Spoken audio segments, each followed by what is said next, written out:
Assalamualaikum warahmatullahi wabarakatuh. Pada video pembelajaran hari ini, kita akan mempelajari materi mengenai distribusi sampling. Pada pertemuan awal, kita sudah mempelajari terkait teknik sampling. Ada probability sampling, ada yang non-probability sampling, gitu ya. Untuk yang probability sampling, contohnya ada random sampling, lalu ada systematic, lalu ada clustering, lalu ada stratified. Nah, di sini kita akan mempelajari tentang distribusi sampling atau sebaran sampling. Ada beberapa agenda yang kita pelajari, yang akan kita bahas, gitu ya. Yang pertama ada terkait populasi dan parameter. Ini juga pertemuan sebelumnya kita sudah sempat menyinggung terkait apa itu populasi, apa itu parameter. Yang kedua kita akan membahas mengenai sampel dan statistik. Lalu yang ketiga kita akan belajar mengenai inferensi statistik dan sampling distribution, gitu ya. Nah, sampai sini di sini kita sudah membahas terkait inferensi. Pada materi sebelumnya, gitu ya, kita mencari rataan, median, modus, lalu kita ada membahas tentang kuartil, ada grafik, tabel. Nah, itu masih statistik deskriptif. Nah, di sini kita sudah mulai sedikit membahas terkait inferensi statistik. Lalu kita akan bahas nilai harapan atau ekspektasi dan ragamnya. Sebelumnya kita sudah membahas terkait ekspektasi atau nilai harapan dan ragam dari suatu variabel acak. Nah, di sini kita akan bahas nilai harapan dan ragam dari sampling. Kita akan membahas distribusi sampling dari populasi yang tidak normal, dan kita akan membahas distribusi sampling dari populasi normal. Baik, kita masuk ke agenda pertama, yaitu mengenai populasi dan parameter. Apa itu populasi? Populasi adalah himpunan keseluruhan data atau objek yang menjadi minat penelitian untuk mendapatkan kesimpulan, gitu ya. Jadi yang menjadi minat kita nih untuk meneliti, gitu ya, kumpulan-kumpulan data tersebut kita sebut sebagai populasi. Contohnya apa? Di sini kita punya populasinya adalah seluruh siswa di SMA NX pada tahun ajaran 2019-2020 yang berjumlah 600 siswa. Itu ya, ini adalah populasi. Nah, maka bisa kita nyatakan bahwa 600 ini adalah ukuran populasi atau yang kita notasikan dengan notasi N besar. Jadi N di sini adalah population size-nya, yaitu 600. Ukuran populasi dapat berhingga, contohnya apa yang berhingga? Seperti ini nih, 600 ini berhingga, gitu ya. Ada juga yang tidak berhingga.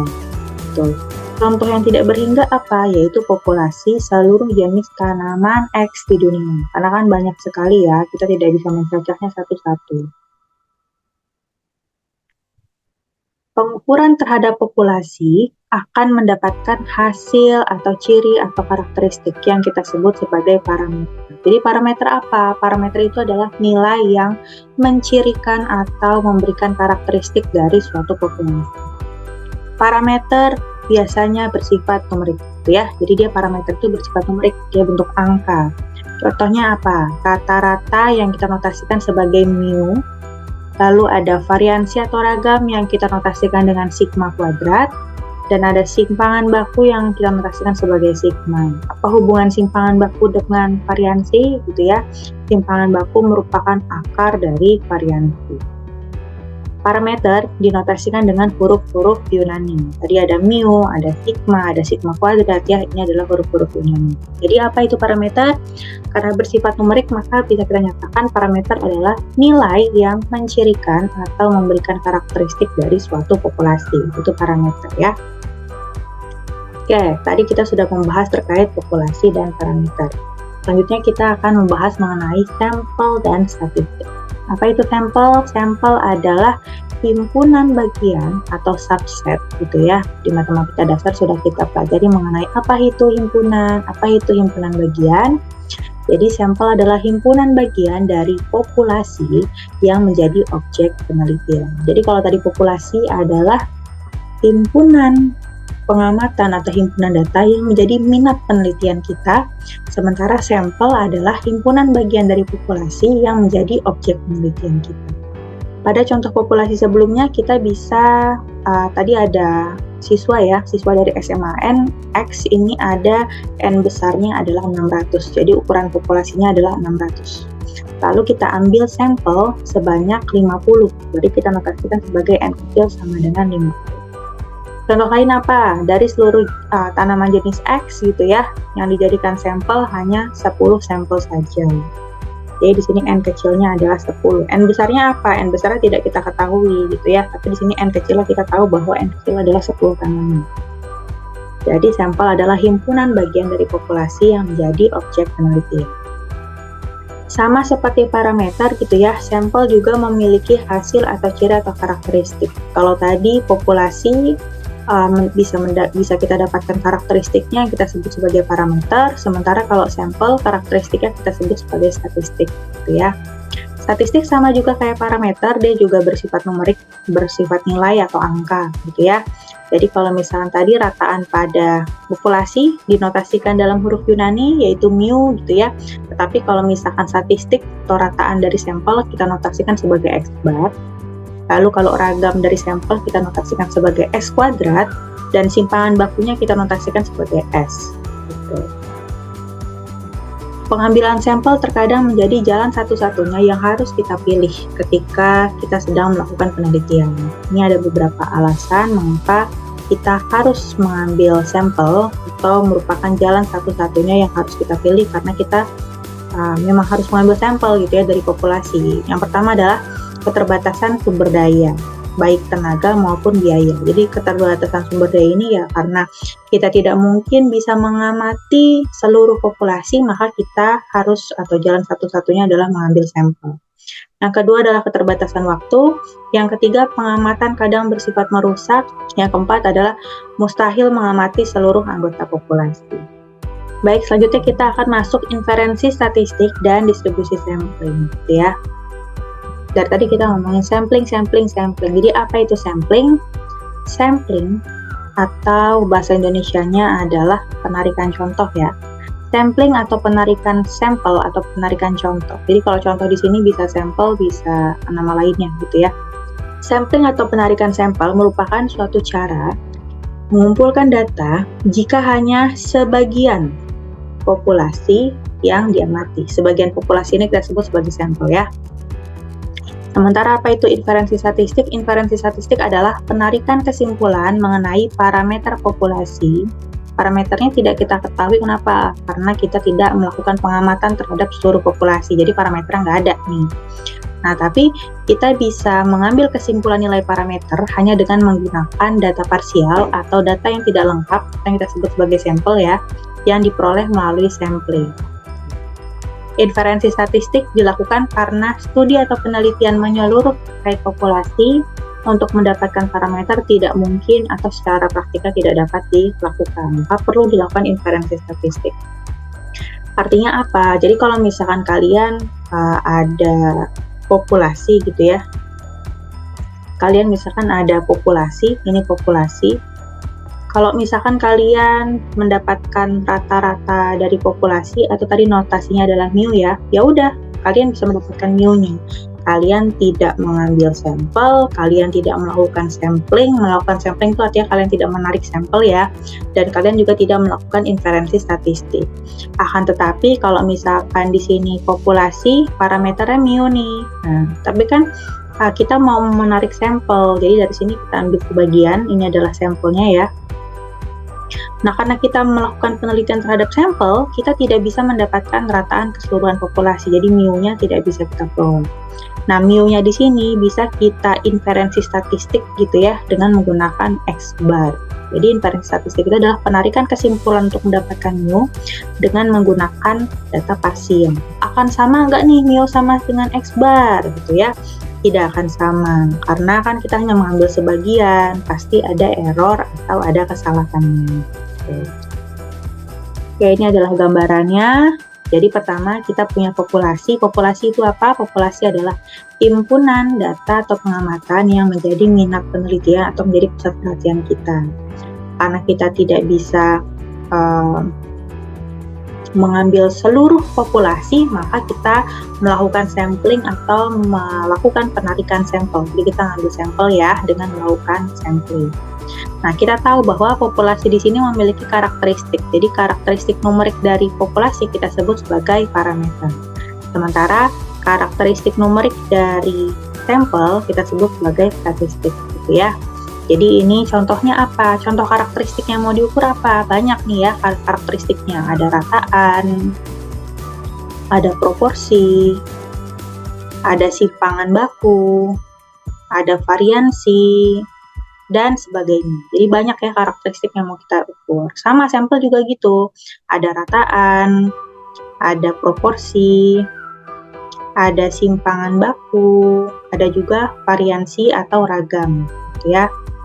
Nah, kalau yang berasal dari populasi kita sebut sebagai parameter, sementara kalau karakteristik yang berasal dari sampel kita sebut sebagai statistik, gitu ya.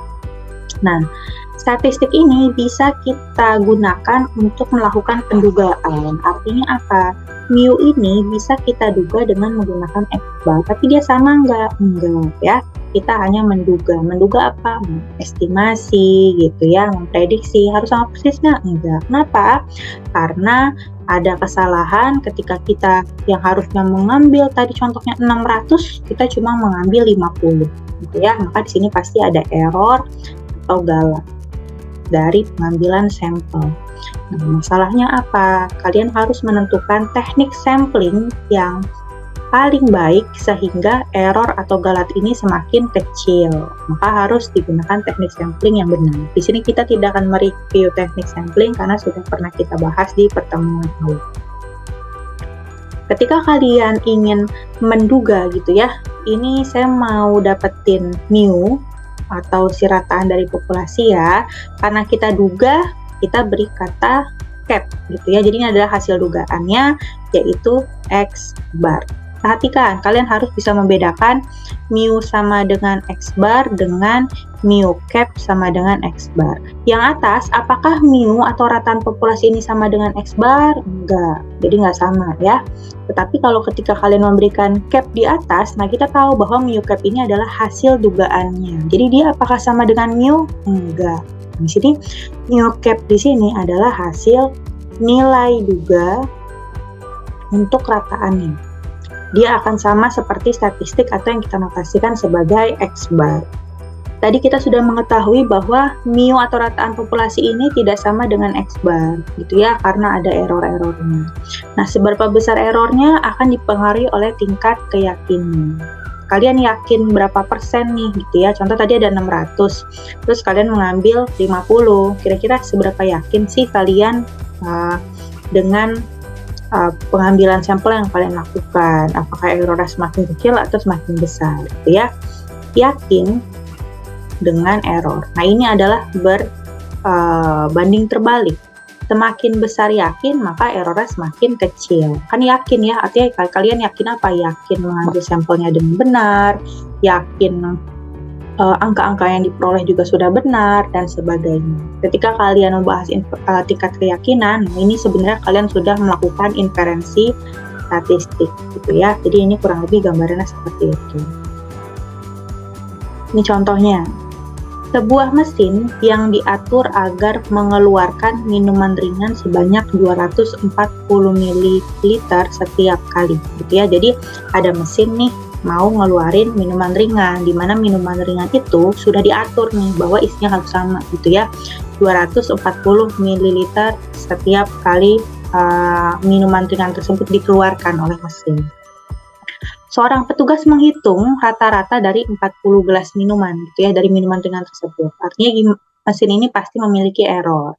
Apakah dia kurang dari 240, sama dengan 240, atau dia lebih dari 240. Ketika kita bilang dia adalah 240,2 ml, nah itu sudah jelas bahwa dia tidak sama dengan 240, maka dia yang lebih besar. Artinya apa?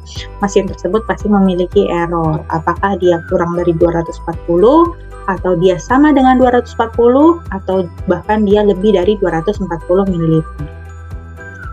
Seorang petugas menghitung rataan dari 40 gelas minuman. Jadi dari 40 minuman ringan yang dikeluarkan oleh mesin tersebut dihitung nih oleh petugas. Nah, dari situ kita bisa memperoleh rata-ratanya adalah 236 ml. Jadi 236 ml itu merupakan rata-rata dari 40 minuman ringan, gitu ya. Berdasarkan nilai ini diputuskan bahwa mesin masih mengeluarkan minuman sebanyak 240 ml. Diputuskan. Nah, di sini artinya sudah apa? Pengambilan keputusan. Keputusannya apa? Bahwa masih mengeluarkan minuman sebanyak 240. Jadi mesinnya itu masih layak, gitu ya. Karena kalau misalkan mesin tersebut sudah tidak bisa mengeluarkan 240 ml gitu ya rata-ratanya, nah maka mesin tersebut sebaiknya sudah diganti. Karena dia masih sesuai yaitu 240, maka mesin tersebut masih dikatakan layak. Nah, gimana sih cara mendapatkan keputusan? Nah, kita kan nggak bisa dong langsung memutuskan, oh 236 itu maka bisa kita katakan mesinnya masih layak. Nggak bisa. Nah, perlu dilakukan pengujian hipotesis. Nah, pengujian hipotesis ini yang akan kita pelajari nanti setelah ujian tengah semester gitu ya.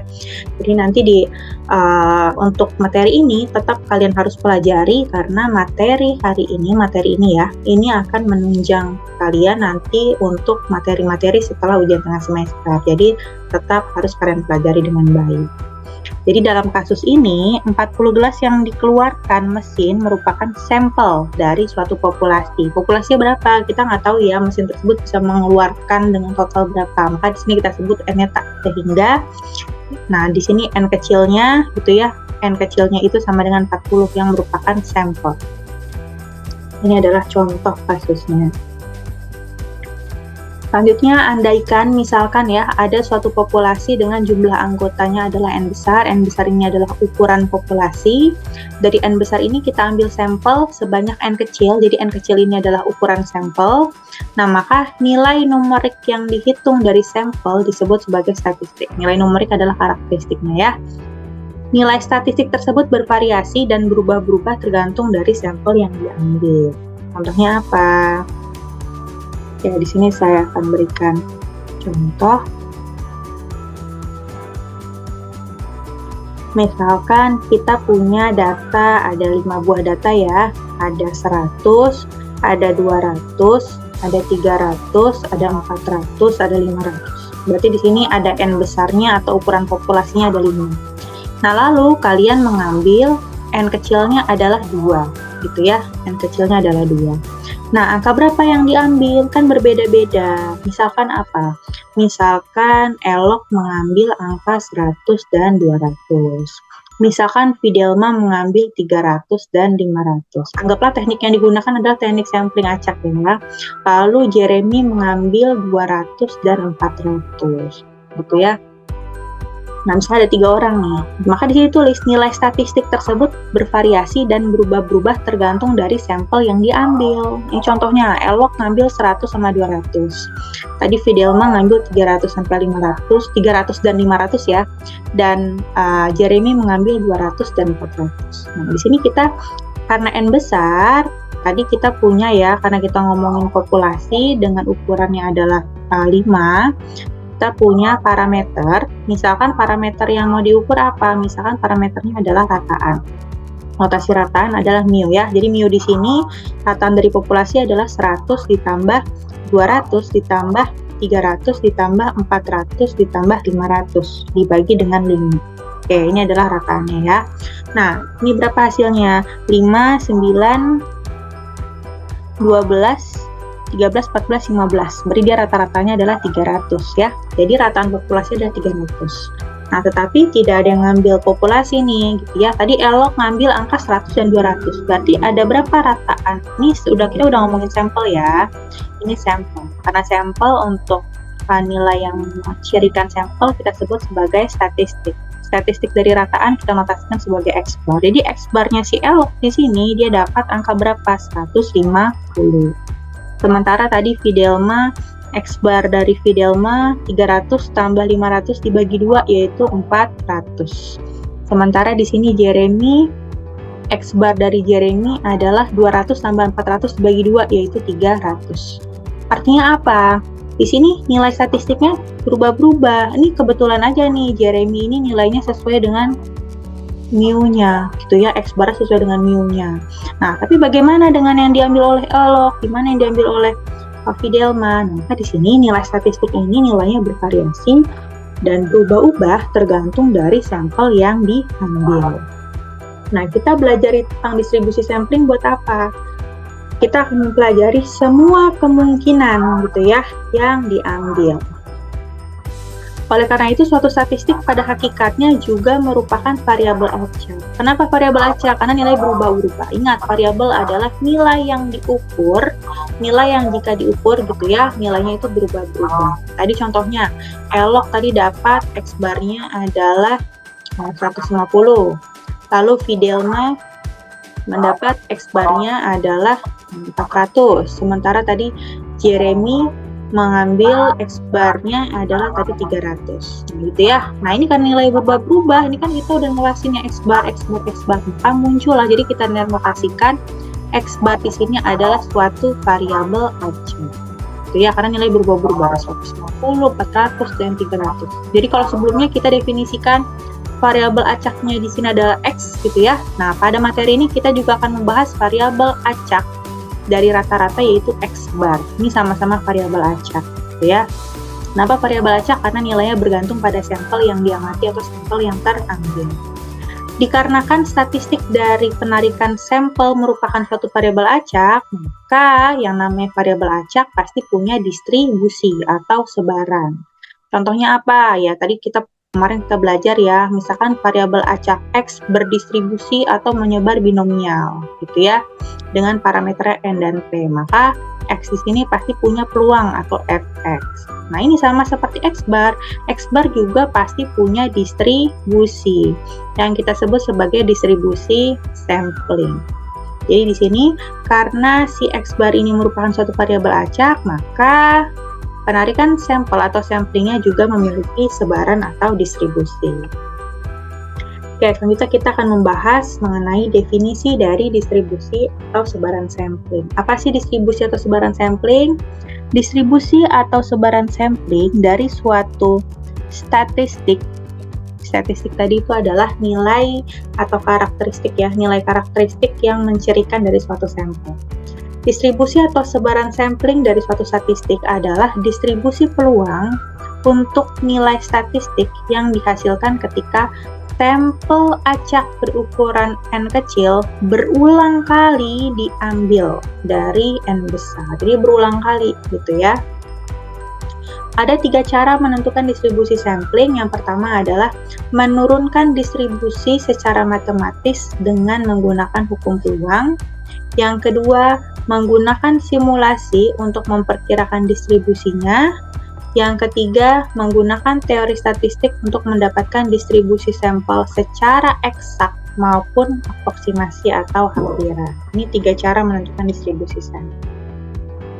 Oke, selanjutnya kita membahas mengenai nilai harapan dan ragam sampling. Jadi nanti di akhir kita akan berikan contoh saat-saat mana nih atau pada tahapan mana kalian melakukan atau mencari distribusi sampling dan tahapan mana di mana kalian mencari nilai harapan atau nilai harapan dan ragam dari sampling.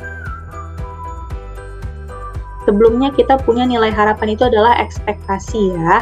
Jadi sebelumnya kalau kita punya variabel, ini materi sebelumnya, variabel acak X, maka kalian punya nilai harapan atau ekspektasinya dinotasikan sebagai ekspektasi X, atau dalam hal ini sama dengan mu-nya, gitu ya.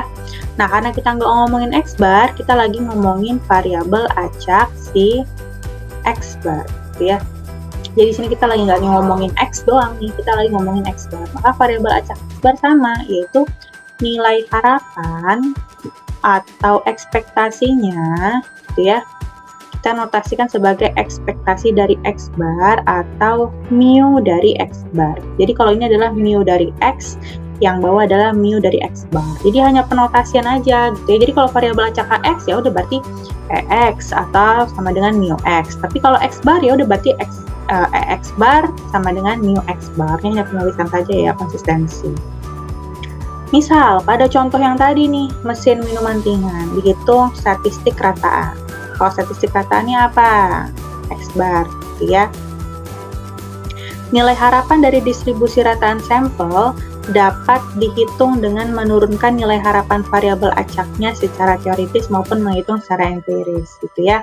Jadi kalau kita punya ekspektasi X bar, kita bisa dapat nih diturunkan dari ekspektasi X. Tapi gimana nih cara turunannya? Nanti akan kita bahas pada hari ini ya. Untuk kasus dengan pengembalian, nah kenapa sih tiba-tiba kita ngebahas dengan pengembalian dan tanpa pengembalian? Karena tadi sudah kita bahas ya di awal bahwa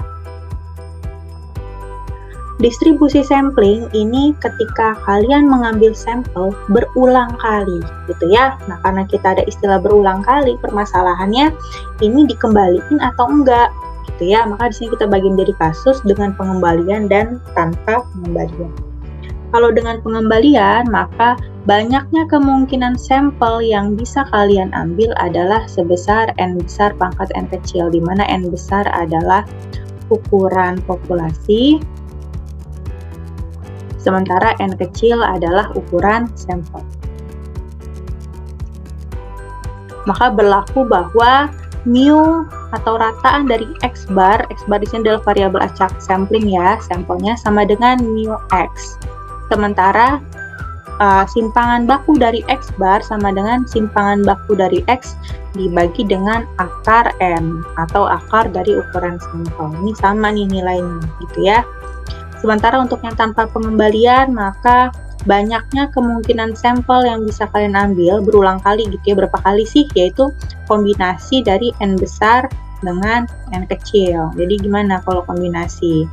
N faktorial dibagi N kecil faktorial dikali N min N kecil faktorial. Ini banyaknya kemungkinan sampel yang bisa kalian ambil gitu ya, berulang kali sebanyak berapa kali. Nah, dan berlaku apa? Ini rataan dari X barnya sama dengan mu X, dan simpangan baku dari X bar sama dengan sigma X dibagi akar N dikali dengan akar N besar dikurang N kecil dibagi N besar dikurang 1. Nah, nanti kita akan buktikan ya di contoh. Oke, ini ada contohnya gitu ya. Pada tabel di bawah ini merupakan data mengenai nilai intelijensi calon legislatif. Nah, di sini kita punya populasi 5 calon legislatif, maka N besarnya sama dengan 5, gitu ya. Dan dari 5 calon tersebut, kita ambil sampel sebanyak 2, berarti N kecilnya sama dengan 2. Kita ambil secara berulang sampai semua kemungkinan sampel diambil. Sampai semua kemungkinan sampel diambil, gitu ya. Nah, di sini kita ada tabel, ini ada data populasinya ya, data populasinya. Tadi ukuran N besarnya sama dengan 5 gitu ya. Data populasinya, caleg pertama nilai intelijensinya adalah 50, caleg kedua adalah 60, caleg ketiga 70, caleg keempat 80, dan caleg kelima 90. Nah, kalau kita mau ngambil sampel gitu ya, sampel hanya 1 kali doang dan diambil 2, ya berarti kan bisa mana aja dipilih gitu ya. Misal virus ngambil caleg kedua dan caleg ketiga gitu ya. Atau misalkan Ariel ngambil caleg keempat dan caleg ke-1, kan cuma 2 ya, dan sebagainya. Oke, jadi kita bisa mengambil sampel. Nah, tapi di sini soalnya itu jika diambil sampel secara berulang-ulang sampai semua kemungkinan sampel diambil, gitu ya. Nah, di sini kita punya populasi, dari sini kita bisa dapat mu X, atau di sini adalah rataan dari populasi ya. Rataan dari populasi. Ini menggunakan contoh sebelumnya juga ya, materi sebelumnya yaitu seluruh data pengamatan dibagi dengan banyaknya atau ukuran populasi. Berarti di sini sama dengan 50 ditambah 60 ditambah 70 ditambah 80 ditambah 90 dibagi dengan N besarnya ada 5. Jadi kita punya 9, 17, 24, 30, 350, benar ya, 350 dibagi 5 sama dengan 70. Jadi rataan populasi dari 5 caleg adalah 70. Oke, ini parameter yang pertama yaitu parameter rata-rata populasi. Nah, parameter yang kedua adalah di sini ada simpangan baku populasi atau kita notasikan sebagai sigma. Di sini karena kita ada dua variabel acak yaitu X dan X bar, maka di sini kita notasikan ini untuk yang si mu X ya, karena kita masih ngomongin di populasinya, belum yang samplingnya. Ini mengikuti pakai formula, ini yang di dalam ini sebenarnya adalah rumus dari variansi atau ragam. Nah, karena kita ngomongin simpangan baku, maka perlu diakarkan. Nah, ini sama ya, tadi kita punya dapat dari sebelumnya, mu tadi adalah 70, maka di sini masing-masing data pengamatan dikurang 70, lalu dikuadratkan, diselesaikan, dibagi 5, baru diakarkan. Dapat simpangan baku dari populasi atau parameter dari simpangan bakunya ya, yaitu 14,14214. Ini kita masih ngomongin populasi. Nah, selanjutnya kita mau melakukan sampling nih, gitu ya, sampai semua kemungkinan itu terambil. Nah, kalau dengan pengembalian, berarti ada berapa sih kemungkinannya? Tadi sudah kita bahas nih di sini. Kalau dengan pengembalian, ini dengan pengembalian ya. Kalau dengan pengembalian, maka banyaknya kemungkinan sampel adalah N besar pangkat M. Jadi di sini banyaknya semua kemungkinan sampel adalah N besar pangkat N, yaitu 5 pangkat 2 sama dengan 25. Apa buktinya? Kita jabarin di sini. Ingat dengan pengembalian, artinya contoh sampel yang pertama di sini. Jadi di sini kita cacah nih sampel pertama sampai sampel ke-25 karena banyaknya kemungkinan sampel sampai semua kemungkinan terambil ada 25. Oke, ini sampel 1 nih yang terpilih adalah caleg 1 dan caleg 1. Kenapa sih caleg 1 ini bisa dipilih 2 kali? Karena ada bacaan dengan pengembalian. Jadi di sini caleg 1 terpilih, caleg 1 juga terpilih kembali, maka nilai intelijensinya adalah 50-50 dan rata-ratanya yaitu 50 ditambah 50 dibagi 2 yaitu 50. Oke, di sini saya contoh ambil sampel ke-9. Ini semua kemungkinan ya, 11, 12, 13, 14, 15, lalu ada 21, 22, 23, 24, 25 dan seterusnya itu ya. Nah, ini untuk yang sampel ke-9 contohnya adalah caleg kedua dan caleg keempat. Caleg kedua intelijensinya 60, caleg keempat intelijensinya adalah 80. Maka rata-ratanya apa? 60 ditambah 80 dibagi 2 yaitu 70. Jadi ini adalah nilai rata-rata intelijensi. Jadi kalau notasinya apa? Ini kita ngomongin populasi ya. Populasi ini ada N besarnya ada 5. Nah, nilai intelijensi ini adalah variabel acak X.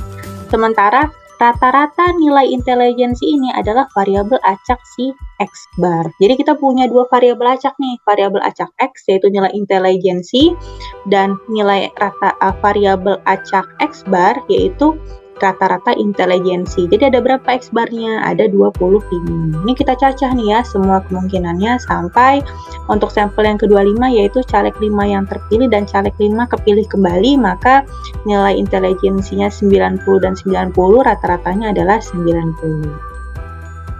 Oke, selanjutnya dari si X bar, ini harusnya X bar ya. Ini adalah X bar, ini adalah peluang X bar.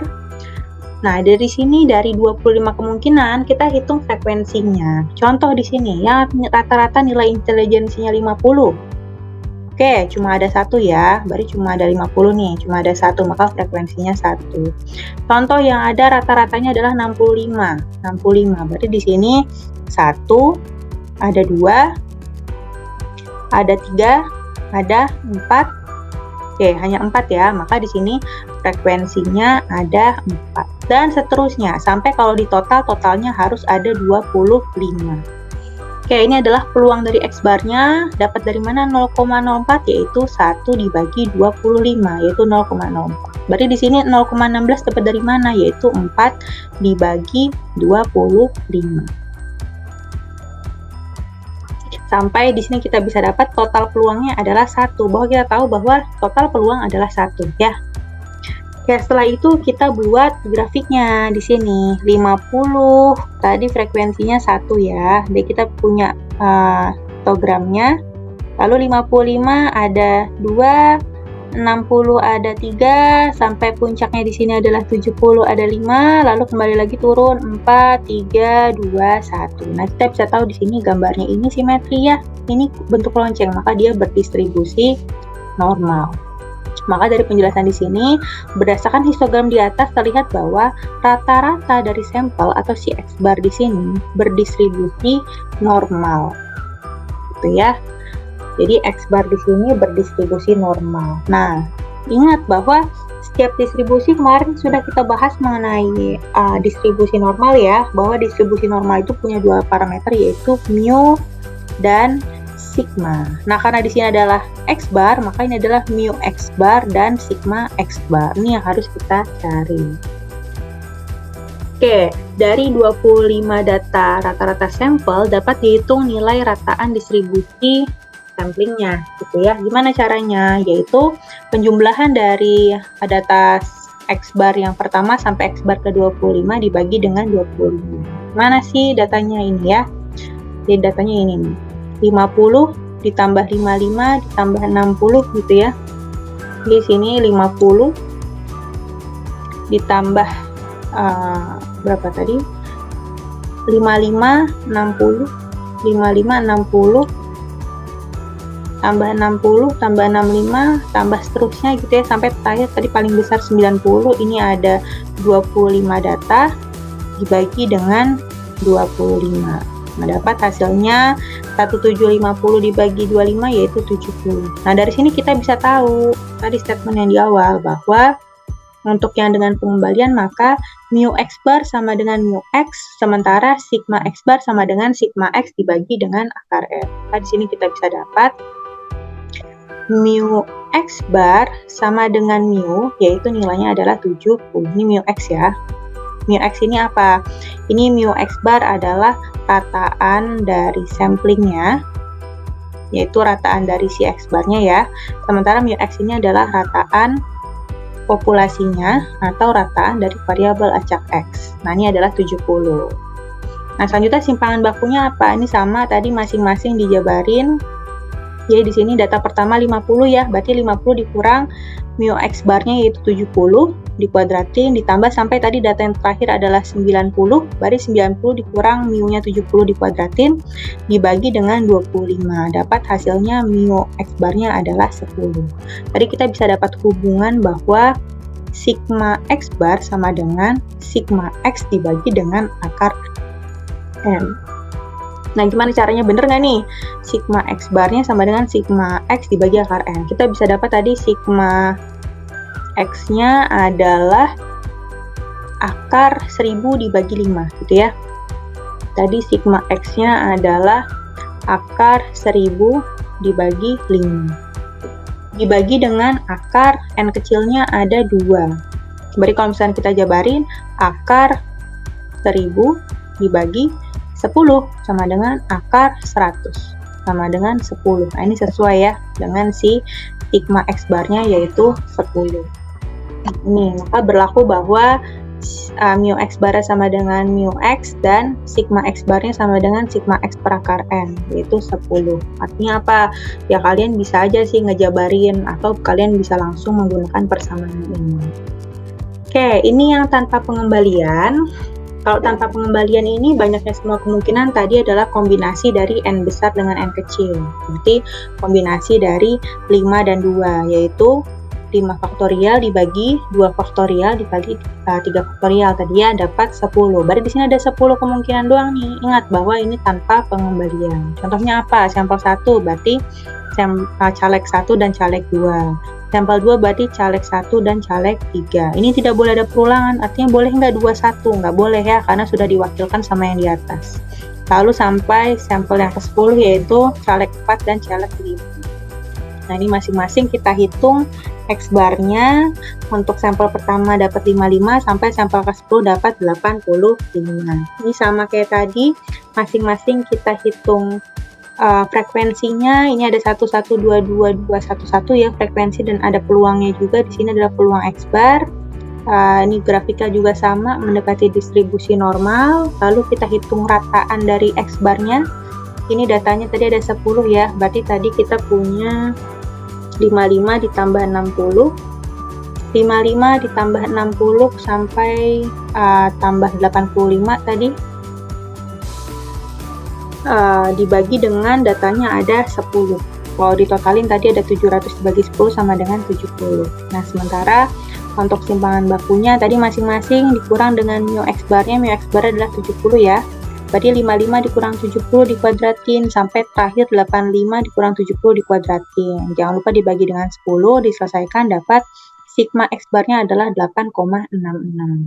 Nah, ini kita lihat tadi hubungan untuk yang tanpa pengembalian. Tadi kita bisa dapat mu X bar sama dengan mu, kebetulan sama-sama 70 ya. Dan sigma X bar tadi kalau tanpa pengembalian adalah sigma X dibagi akar N dikali dengan N besar dikurang N kecil dibagi N besar min 1. Nah, kita hitung apakah mu X barnya ini sama dengan 8,66 atau akar 750 dibagi 10. Tadi kita bisa dapat tadi sigma X-nya tadi adalah akar 1000 dibagi 5 dibagi akar akar N ya, 2 dikali dengan N besar tadi 5 dikurang 2 dibagi 5 dikurang 1 sama dengan akar 1000 dibagi 10 dikali akar 5 dikurang 2 3 berarti 3/4 sama dengan ini dapat 100, 300 dibagi 4 gitu ya. Jadi di sini akar 300 dibagi 4 atau sama dengan akar 75. Ini akar 750 dibagi 10 kan sama dengan akar 75. Sama nih ya, atau sekitar 8,66. Maka bisa kita dapat hubungan seperti ini, yaitu sigma dari X bar sama dengan sigma X dibagi akar N dikali akar N besar dikurang N kecil dibagi N besar dikurang 1. Nah, maka berlaku bahwa ini untuk yang tanpa pengembalian ya. Tanpa pengembalian kita bisa dapat hubungan bahwa sigma X bar sama dengan mu X bar sama dengan mu X dan sigma X barnya sama dengan sigma dibagi akar N dikali dengan akar N besar dikurang N kecil dibagi N besar dikurang 1. Ini hasilnya sama. Oke, dari sini kita bisa dapat kesimpulan ya, dimana kita mengambil sampel, melakukan sampling atau penarikan sampel sampai semua kemungkinan terambil. Oke, maka di sini kita bisa dapat yang dengan pengembalian, maka banyaknya kemungkinan sampel yang terambil sampai semua kemungkinan terambil ya, yaitu N besar pangkat N kecil. Lalu ada hubungan lainnya yaitu mu X bar sama dengan mu X. Lalu ada sigma X bar sama dengan sigma X dibagi dengan akar N. Sementara yang tanpa pengembalian, yang poin 1 ya, ini poin kedua, tadi banyaknya semua kemungkinan sampai semua kemungkinan terambil itu adalah kombinasi dari N besar dengan N kecil, lalu mu X barnya sama dengan mu X sama ya, sementara sigma X barnya agak berbeda, yaitu sigma X dibagi akar N dikali akar N besar dikurang N kecil dibagi N besar dikurang 1. Selanjutnya kita membahas tentang sampling distribusi dari populasi tidak normal. Nah, gimana nih kalau populasi tidak normal? Tadi kan kita sudah gambar di sini, ini adalah ketika kalian mengambil sampling dan ternyata mendekati distribusi normal. Nah, gimana nih kalau yang tidak mendekati distribusi normal? Ya, apabila distribusi populasi diketahuinya menyebar normal, maka distribusi rataan sampelnya itu juga menyebar normal. Jadi kalau X bar menyebar normal, maka X barnya juga menyebar normal. Nah, bagaimana jika X barnya itu ya diambil dari populasi yang tidak normal? Jadi misalkan X barnya X-nya itu bukan distribusi normal. Nah, gimana nih X barnya? Nah, itu yang akan kita bahas pada bagian ini. kita akan menggunakan teorema limit pusat atau CLT atau Central Limit Theorem. Ini pakai ZZ juga nih ya, pakai normal baku. Nah, maka yang kemarin kita sudah membahas tentang distribusi normal baku, nah itu jangan dilupakan. Ya, di sini teorema bunyinya apa? Jika X bar merupakan variabel acak gitu ya, yaitu rataan dari sampel acak yang berukuran N kecil. N kecil ini diambil dari populasi punya rataannya adalah mu, punya variansinya adalah sigma kuadrat gitu ya. Maka N kecil ini adalah ukuran si sampel acak tersebut ya. Jika mendekati taingga atau semakin besar gitu ya, maka si X bar ini akan mendekati distribusi normal dengan rataan mu dan variansinya adalah sigma kuadrat per N.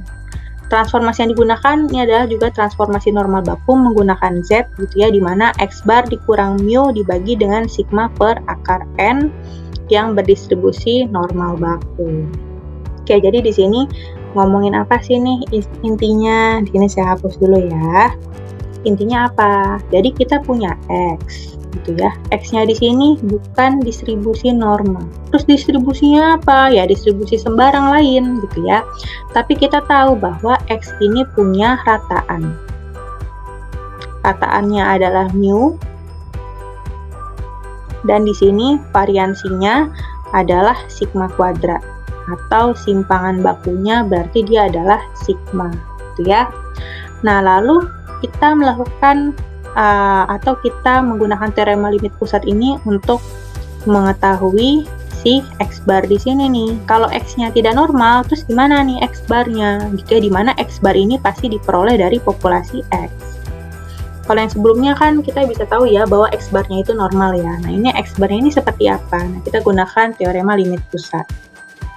X bar ini gitu ya, kita peroleh gitu ya, dia akan mendekati normal gitu ya, dia akan berdistribusi mendekati distribusi normal dengan rataannya itu adalah mu X bar dan sigma X bar gitu ya. Ini adalah simpangan bakunya, atau kita bisa katakan X bar di sini punya rataannya, kalau ini adalah rataannya adalah mu X ya, kalau ini adalah sigma kuadrat X. Nah, karena X bar berarti rataannya adalah mu X bar dan variansinya adalah sigma kuadrat X bar, atau simpangan bakunya adalah sigma X bar. Ya, ini yang kita ketahui.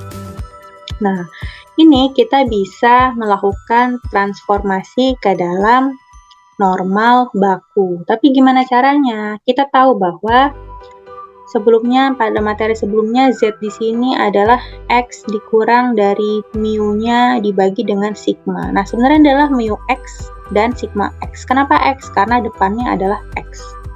Ya, berarti kalau misalkan yang kalian mau transformasi dari X bar, ya berarti ini adalah, anggaplah X bar ya, ini X bar, ya berarti ini adalah mu X bar, ini juga sigma X bar. Nah, dari informasi sebelumnya gitu ya, dengan pengembalian kita bisa dapat informasi bahwa sigma X bar sama dengan sigma X per akar N gitu ya. Ya udah, berarti ini jika Z-nya sama dengan X bar dikurang mu X bar dibagi sigma X bar, kita pakai hubungan yang tadi tuh yang dengan pengembalian. Maka X bar dikurang dengan mu X bar tadi kan sama aja kayak mu X ya, dibagi dengan sigma X per akar N. Dia akan berdistribusi normal baku. Nah, ini ada di teorema ini. Jadi Z sama dengan X bar dikurang dengan mu X-nya dibagi dengan sigma X per akar N. Catatan bahwa teorema tersebut sebaiknya digunakan ketika N kecilnya itu lebih dari sama dengan 30. Nah, ini berikut ilustrasi CLT-nya gitu ya. Jadi ini adalah kalau populasinya cuma 1 gitu ya. Lalu ini kalau populasinya menengah gitu ya, N kecil menengah. Nah, ini kalau N-nya mendekati normal. Jadi kalau misalkan sangat besar N-nya, maka dia akan semakin mendekati distribusi normal. Jadi CLT di sini konsepnya adalah semakin besar N, maka dia akan semakin mendekati distribusi normal baku. Oke, ini contoh selanjutnya. Suatu perusahaan listrik memproduksi bola lampu yang usianya diaproksimasi berdistribusi normal dengan rataannya adalah 800 jam dan simpangan bakunya adalah 40 jam, gitu ya. Tentukan peluang bahwa sampel acak dari 16 lampu akan memiliki rata-rata usia kurang dari 775 jam. Nah, di sini kita bisa dapat informasi sebenarnya ya. Sebuah perusahaan listrik memproduksi bola lampu yang usianya. Berarti kita bisa definisikan variabel acak X adalah usia bola lampu. Di mana variabel acak X ini memiliki rata-rata yaitu mu X-nya yaitu 800 dan simpangan baku yaitu sigma X-nya adalah 40 jam. Ini yang kita ketahui ya, diketahui. Tentukan peluang bahwa sampel acak, berarti kita udah ngomongin X bar nih. Ini adalah N-nya yaitu 16 ya, N kecilnya 16, memiliki rata-rata usia kurang dari 775 jam. Maka di sini kita bisa dapat kalau kita ngomongin X bar, maka mu X barnya di sini sama dengan si mu X, yaitu sama dengan 800. Sementara sigma X bar di sini adalah sigma X per akar N, yaitu 40 dibagi dengan akar 16. Nah, ini dapat nih yang diketahui ya. Nah, Bu, kenapa Bu yang menggunakan sigma X bar sama dengan sigma X per akar N? Nah, kalau soal-soal seperti ini jika dia tidak diketahui apakah dia dengan pengembalian atau tanpa pengembalian, nah maka kita gunakan yang di atas ya. Jadi kalau kita nggak diketahui nih dengan pengembalian atau tanpa pengembalian, nah maka kita akan gunakan default yang di atas yaitu dengan pengembalian. Tapi kalau ada informasinya, maka sebaiknya kalian ikuti informasi pada soal. Ya, jadi kalau nggak diketahui maka kita asumsikan adalah kasus dengan pengembalian. Oke, kita lanjutkan di sini. Oke, tentukan peluang bahwa sampel acaknya memiliki rata-rata usia kurang dari 775 jam. Jadi kalau digambar gimana? Ini rataannya ya, tadi adalah ini adalah si X bar, ini bukan X ya. Rataannya adalah si tadi sama 800 dan simpangan bakunya ini kita lanjutin jadi 40 dibagi akar 16 adalah 4 sama dengan 10. Maka sigma X barnya adalah 10 gitu ya, dan yang ditanya adalah kalau X barnya di sini, peluang dari X barnya ini kurang dari 775.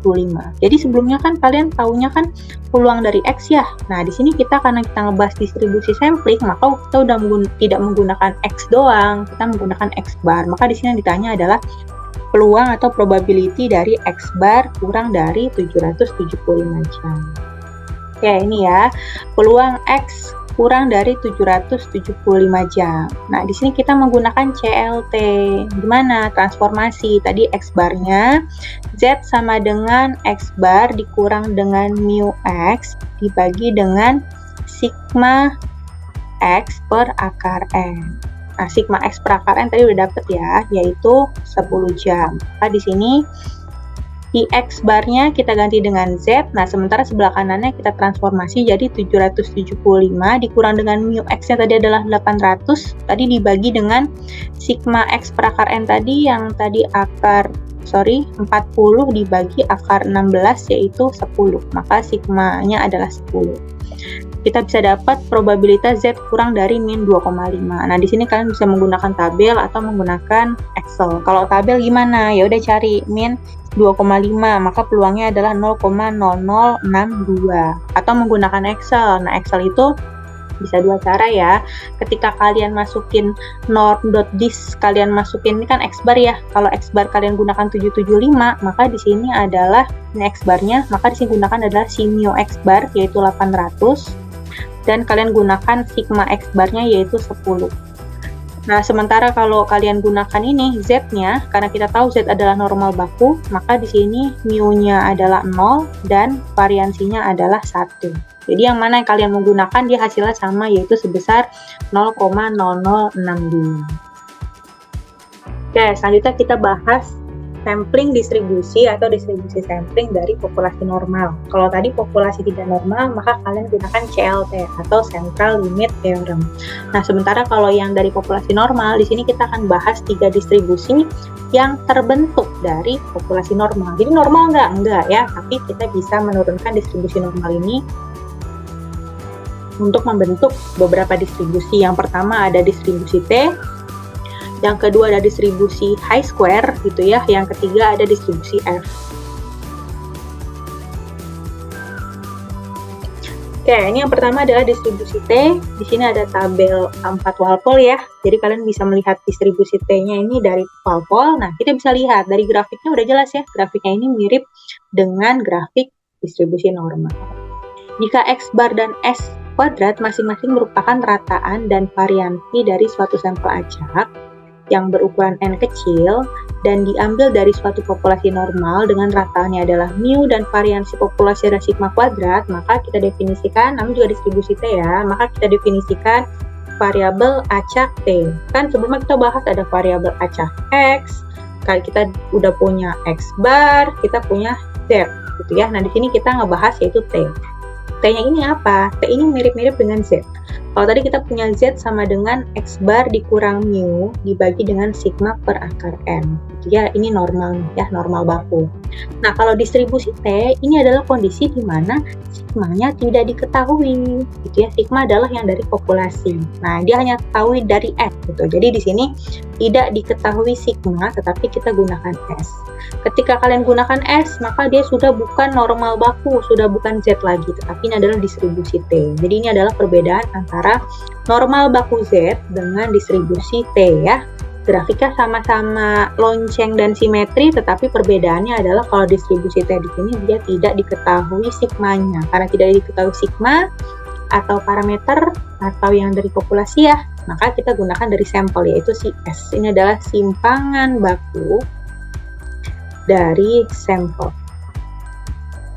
Di mana T di sini berdistribusi T gitu ya, dengan derajat bebasnya adalah V sama dengan N-1. Oke, selanjutnya kita membahas tentang distribusi chi-square. Nah, ini gambarnya ini agak mencong, tetapi dia juga merupakan turunan dari distribusi normal. Nah, kenapa turunan distribusi normal? Ini ada penjelasannya ya. Jika X bar dan X kuadrat masing-masing adalah rataan dan variansi dari sampel acak berukuran N kecil yang diambil dari populasi normal dengan rataannya adalah mu dan sigma kuadrat, maka kita bisa mendefinisikan variabel acak chi-square atau Q kuadrat ya, sama dengan N-1 dikali S kuadrat. Nih S kuadrat apa? S kuadrat adalah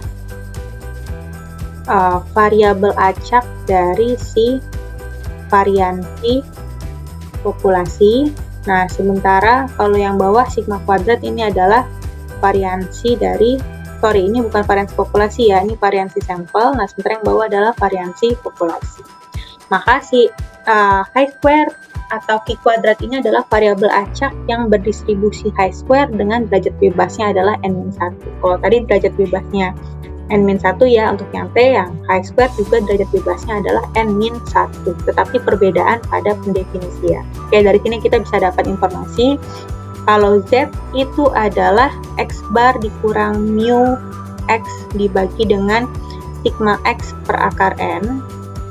Kalau kita ngomongin X berarti X per akar N ya, tetapi kalau kita mau ngomongin X bar berarti mu X bar dibagi sigma X bar. Kenapa sigma X bar ini? Terus kalau kenapa ini sigma X? Karena kita tahu hubungan bahwa tadi sigma X bar sama dengan sigma X per akar N. Jadi sama aja ya, gunakan yang kiri atau yang kanan. Nah, kalau T gimana? Kalau T tadi adalah X bar nih sama, dikurang dengan mu X dibagi dengan, tadi udah bukan sigma lagi, tapi menggunakan S ya, S per akar N. Sementara kalau chi-square di sini adalah N-1 dikali dengan S kuadrat dibagi dengan sigma kuadrat. Oke, ini distribusi selanjutnya. Tadi kita udah bahas distribusi T, distribusi chi-square. Nah, ini adalah distribusi F.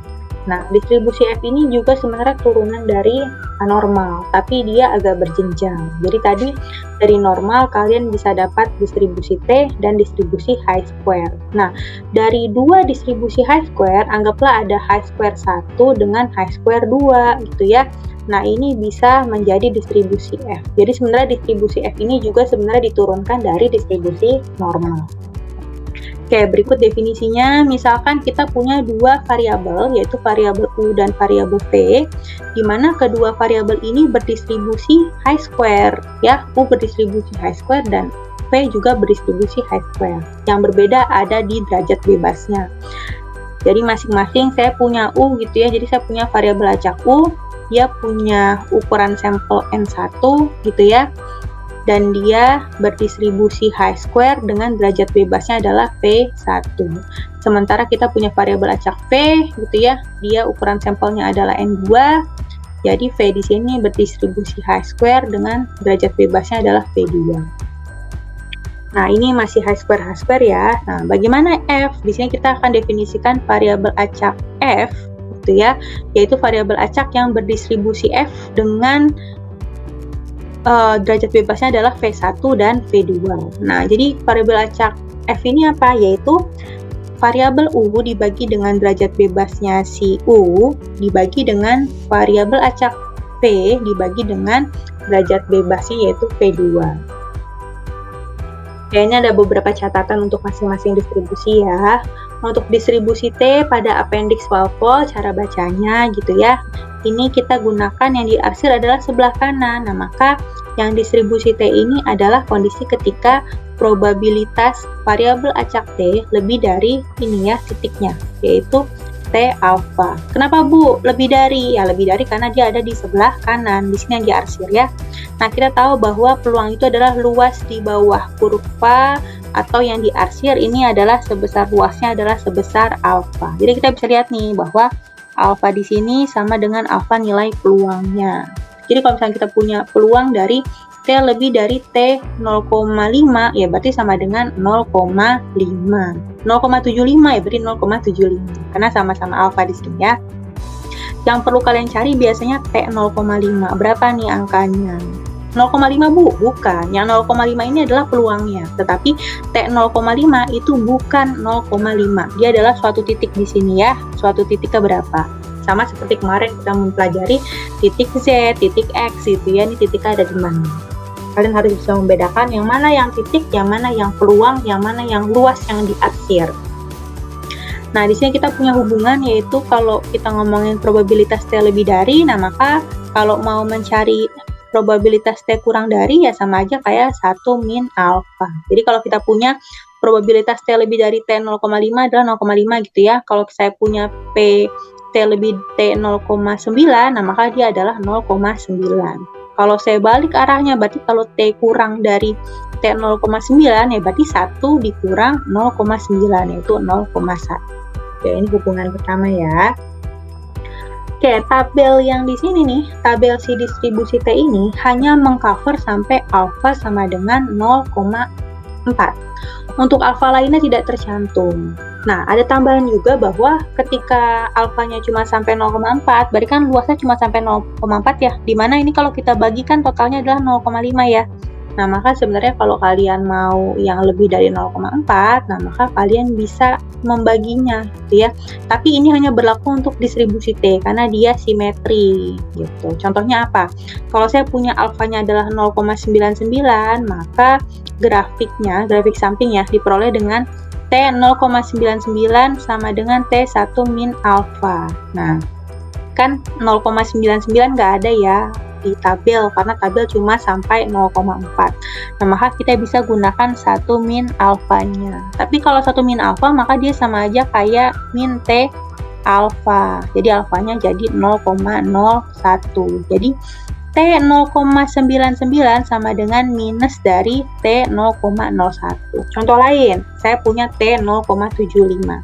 Ada nggak di tabel? Nggak ada. Dia sama aja kayak minus T, yaitu selisihnya 1 dikurang 0,75, yaitu 0,25. Ingat, di sini ada minusnya, gitu ya. Oke, selanjutnya adalah notasi untuk yang tanda kurang dari lebih dari, gitu ya. Jadi kalau kita punya PT kurang dari T1 min alfa di sini sama aja kayak yang minus T-nya, gitu ya, yaitu sebesar alfa. Tapi kalau dia yang lebih dari, ini yang sesuai dengan yang di tabel ya, lebih dari, maka dia sama dengan min T alfa, nah maka dia 1 min alfa. Nih, seperti catatan-catatan di sini harus kalian pahami dan pelajari ya, nanti kalian kerjakan di contoh soal latihannya. Jadi kita mendapatkan hubungan sebagai berikut. Jadi 1 min alfa sama dengan probabilitas ketika T-nya kurang dari T alfa. Kalau mau lebih dari, berarti lebih dari minus T alfa. Atau lebih dari T1 min alfa. Gitu ya. Jadi ini hubungan keseluruhan yang sudah kita bahas tadi. Oke, ini catatan selanjutnya untuk distribusi Chi-square gitu ya, dimana distribusi Chi-square di sini kalau di buku Walpole appendix kalian bisa merujuk ke tabel K5. Kita lihat bahwa distribusi Chi-square di sini dia tidak simetri, maka yang kayak gini-gini dia tidak berlaku ya di distribusi Chi-square dan distribusi F. Oke, kalau di tabel kita melihat dia sama nih yang diarsir sebelah kanan. Nah, maka kalau diarsir sebelah kanan, maka yang diarsir atau yang di tabel ini adalah yang probabilitas yang lebih dari. Maka di sini Chi-square-nya ini adalah variabel acak ya. Variabel acak Chi-square di sini lebih dari titik ini, yaitu Chi-square alpha. Yaitu sebesar peluangnya yaitu sebesar alpha. Ya. Kalau mau kurang dari, ya udah berarti kalau kurang dari sama dengan 1 min alpha. Kalau misalkan di antara gimana? Antara K sama M gitu ya.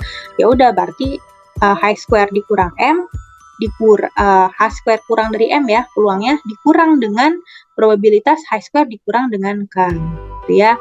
Ini masing-masing bisa kita jabarin jadi 1 min lebih dari, ini juga masing-masing kita jabarin 1 min lebih dari. Hasilnya adalah bisa aja kalian bisa menggunakan persamaan 8 maupun persamaan 9. Tapi ingat bahwa kalau kalian menggunakan yang di tabel ya kalian gunakan yang persamaan 9. Kenapa? Karena tabel di sini sebelah kanan ya, maka yang lebih dari. Ini agak berbeda dengan distribusi sebelumnya, yaitu distribusi binomial dan distribusi normal. Yang dilihatnya itu adalah daerah sebelah kiri. Nah, tetapi kalau distribusi T, ini bisa satu arah, bisa dua arah ya. Ini dua ini kalau alfanya itu yang lebih dari 0,4. Nah, untuk yang Chi-square ini sebelah kanan. Dan untuk yang distribusi F juga di sini yang sebelah kanan. Jadi F besar di sini lebih dari titik F kecil alfa, nah sama dengan luasnya itu sebesar alfa. Jika alfa yang dibutuhkan pada tabel A6 tidak tercantum, maka kalian bisa menggunakan teorema 8.7. Teorema 8.7 apa? Kalian bisa lihat di buku Walpole ya. Bunyinya bahwa 1 min alfa sama dengan 1 dibagi F alfa. Jadi kalau ini adalah derajat bebasnya V1, V2, maka ini dibalik V2, V1. Jadi kita punya tadi distribusi T, kalau alfanya itu kan cuma sampai 0,4 ya, tetapi kalau alfanya lebih dari 0,4 gimana? Nah, kalian bisa membuatnya yang tadi nih. Yang ini ya, jadi kalau 0,99 kalian bisa gunakan minusnya. Sementara kalau Chi-square dia masih ada ya, masih tercakup. Nah, sementara kalau distribusi F di sini kalau alfanya nggak ada nih, gitu ya. Maka kalian bisa gunakan F1 min alfa sama dengan, ini derajat bebasnya V1, V2 ya, maka dia adalah 1 pernya. Jadi kalau T tadi adalah minusnya, kalau F ini adalah 1 pernya dari F alfa, di mana derajat bebasnya dibalik, yaitu V2 dulu baru V1. Ini urutan mempengaruhi ya, karena nanti di tabel bentuknya agak berbeda. Oke, di sini ada exercise-nya yang harus kalian kerjakan ya. Ini ada beberapa soal, ada 1, ada banyak juga nih, 1, 2, 3, 4, 5, 6, 7, lalu ada soal juga ya. Nah, ini yang digunakan adalah yang tanpa pengembalian. Nggak terlalu banyak ya, jadi kita gunakan yang tanpa pengembalian.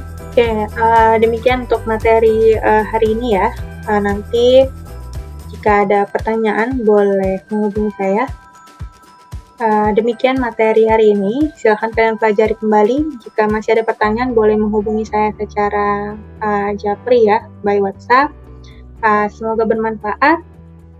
Wassalamualaikum warahmatullahi wabarakatuh.